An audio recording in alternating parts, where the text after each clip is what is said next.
I'm Marion Kane, food sleuth, writer and broadcaster, and I'm here in my kitchen in Kensington Market, my favorite downtown neighborhood in Toronto, Canada.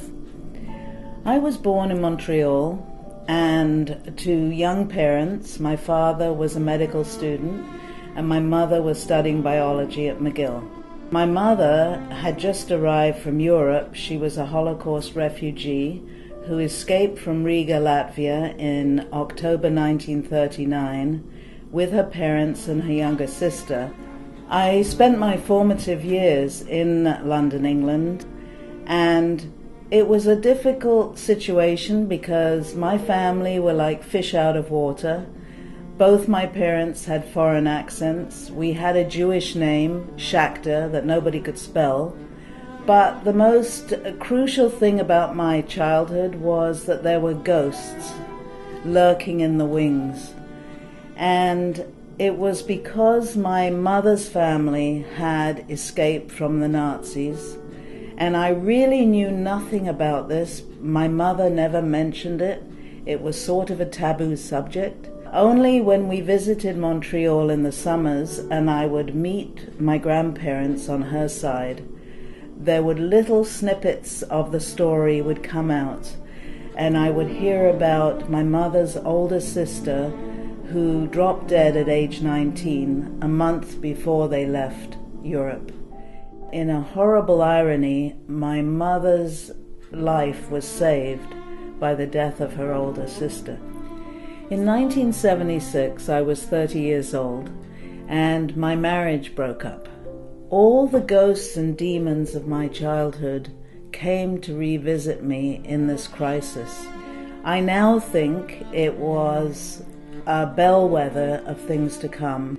I went to a psychiatrist who gave me Valium to help me sleep and to be less anxious during the day. I was in very bad shape, but at the end of the year, I found a job as a food writer. I realized it was my calling, and it has been ever since. And so I bounced back from that incident. Then in 2005, a lot of things conspired to make my life basically fall apart.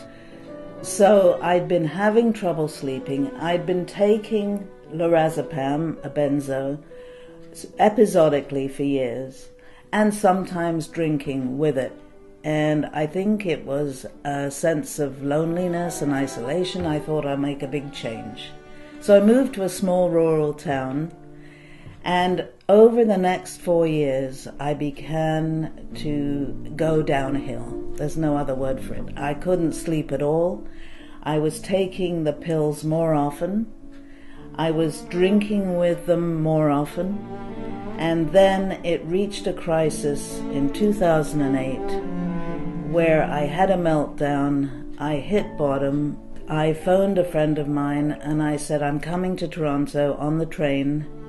Please, would you take me to CAMH, which is a drug addiction clinic?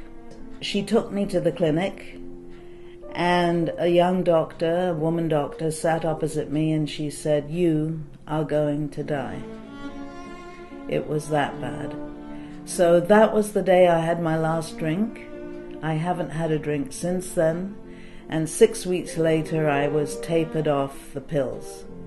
So by December 1st, 2008, I was totally clean and dry. I was shocked and surprised that I was an addict and that I belonged in rehab with other people with addictions. But it was also comforting to realize I was not alone, and that it was a gift of a kind to figure out what these demons were that had been pursuing me. And the ghosts of the Holocaust, my mother's history, were among these ghosts. And the fact that I never felt close to my mother, who seemed distant, stoic, and serene, was a big pain in my heart, a hole in my heart, actually. So 2 years ago, I took my microphone to London and I asked my mother to talk about the Holocaust. And wow, she told me everything. Nearly everything. I mean, some of it she doesn't remember because I believe my mother is traumatized. And I believe that I have transgenerational trauma, and that that's what the demons were, that lurking in the wings all my childhood, these unspoken ghosts. My mother and her parents and her sister escaped. 30 members at least of her extended family perished. I realize now that this photo was taken shortly before my mother and her parents and sister left Riga, and she was about 16. That is my mother in the middle, and Asia Treskunov. And my mother has asked me recently to find out what happened to her. I went immediately and looked her up on the Yad Vashem database. And sure enough, I found my mother's friend. And Asia was murdered when 25,000 Latvian Jews were marched into the Rambula forest outside Riga and shot in the back of the head. The truth has set me free. It's a painful truth. It's a horror story. But it has made me feel alive and in contact with my own mother. How freeing is that? My whole family, I think, were afraid to bring up the subject of the Holocaust because we knew on some level, even though it was never stated, that my mother could not talk about it. And one day I was visiting England and somebody mentioned something about the war. And I looked over at my dad and he was crying. I had never seen my dad cry. And I said, Dad, I was kind of angry because I was scared. I said, Dad, why are you crying? He said, the Germans, Ruthie. He couldn't speak properly because of his stroke. My mother's Ruthie, they kill. And he went like this. And I realized this, he'd been bottling this up all his marriage, 57 years. My path of discovery, from addiction to 5 years of recovery, has been a bumpy, sad, scary, but joyous one. And the reason is that this mother that I always felt so distant from really has trauma herself.